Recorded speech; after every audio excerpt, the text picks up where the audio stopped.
আজকে আমি লাউ ডাল বানাবো। দেখুন ডালটাকে আমি ধুয়ে নিয়ে ভিজিয়ে নিয়েছি, আর এই যে দেখুন লাউগুলোকে কেটে নিয়েছি এইভাবে। এই লাউ ডাল বানাবো আজকে।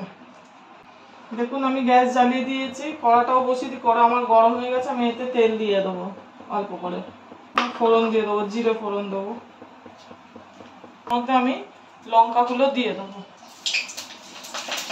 দিয়ে ডাল দিয়ে দেবো।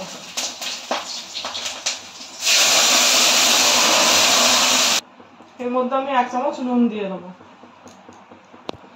ডালটা দেখুন আমার হয়ে এসছে। এবার আমি এর মধ্যে একটু হলুদ দিয়ে দেবো।